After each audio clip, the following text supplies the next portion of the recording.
It's entirely possible that there was an ancient Egyptian presence in Australia.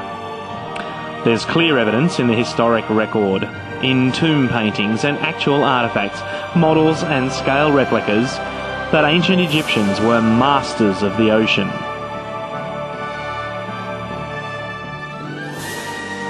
For thousands of years, smaller papyrus boats have been used for local transportation without any suggestion they could be used as ocean-going craft. Thor Heyerdahl and a team of volunteers decided to build an ocean-going papyrus boat based on the designs and models found in tombs and ancient carvings. Using techniques handed down over the centuries and the same materials the ancient Egyptians would likely have used, he and his crew proved it was possible for the ancient Egyptians to have built a vessel capable of conquering the oceans of the world. Without modern maps and navigation aids, the ancients would have been swept along by prevailing winds and currents. Heyerdahl planned to allow his vessel to mimic the likely path of an ancient Egyptian ocean-going ship. Food and daily essentials, including livestock, were carried aboard the vessel for its eventual journey, just as the ancient Egyptians would have done 5,000 years ago.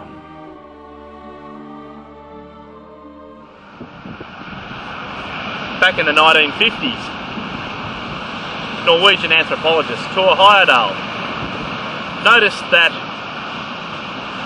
carvings, hieroglyphs, pyramid-like structures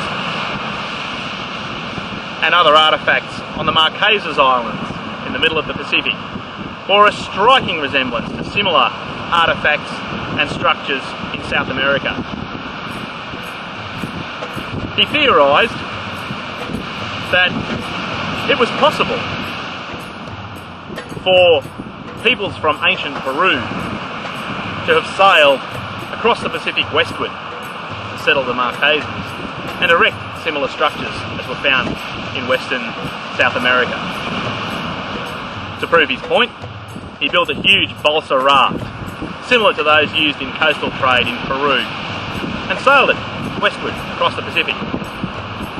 If he hadn't run aground on a reef in the Marquesas, he might have fetched up here on the east coast of Australia.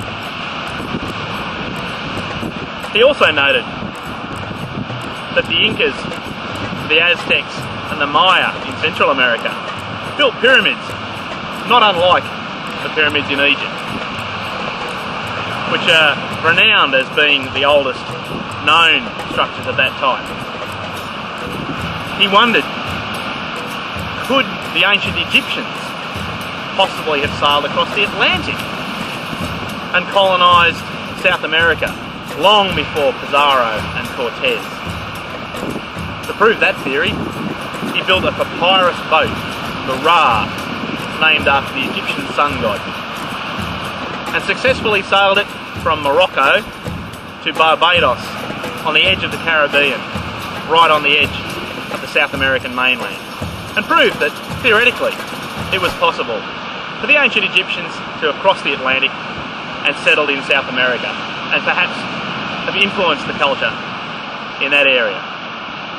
Extrapolating from that conclusion, it's easy to see that people of Egyptian origin could perhaps have sailed a raft right across the Pacific and landed here on the east coast of Australia. But if they had, where's the evidence?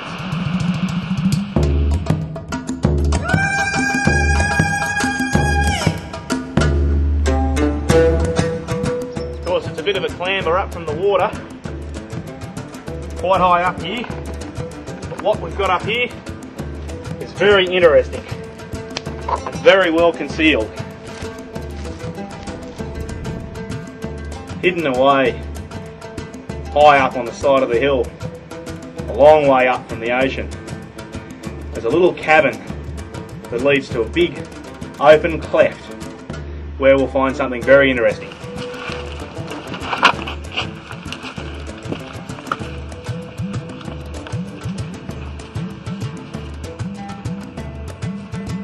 we come out into this amazing natural cleft, hidden hundreds, if not thousands of years from the gaze of the general public. And here on the walls of this chasm, you see, elaborately carved into both sides, a series of what appears to be hieroglyphs, possibly ancient Egyptian style hieroglyphs. Here and here and here, deeply carved into the walls and extremely weathered, like they've been there for a long, long time. Here's a boat, here a bird, here a hand, all sorts of different hieroglyphs that appear to be of possibly Egyptian origin.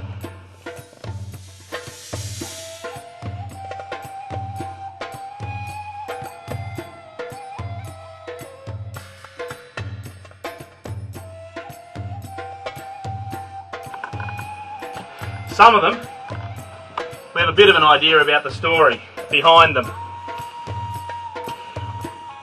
Some of the better ones are at the top end, under the overhang, just here, where you can see the clearest Egyptian image, this picture of Anubis. According to a renowned Egyptologist, Roy Johnson, the carvings resemble an earlier primitive style of hieroglyphs. He has suggested they tell the story of a boy king cast away on a hostile shore, fatally bitten by a snake, and eventually laid to rest on a foreign shore in a strange land. So if that's true, and the young boy king did die, his followers would have buried him not far away. So there should be evidence of a burial chamber or a grave somewhere around here. Out of the cleft and into the open, we find the entrance to what might have been the actual burial chamber.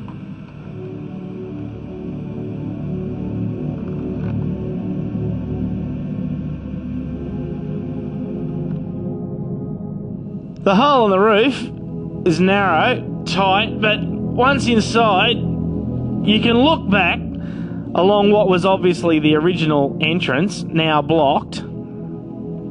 Below the hole, another scramble and a bit of a squeeze. The passage opens out into a decent sized chamber. Looking around, it doesn't appear actually man-made, and certainly others have been here before us. So if there was anything of interest here, you can guarantee it's long gone. If it was a grave, it's been well and truly robbed.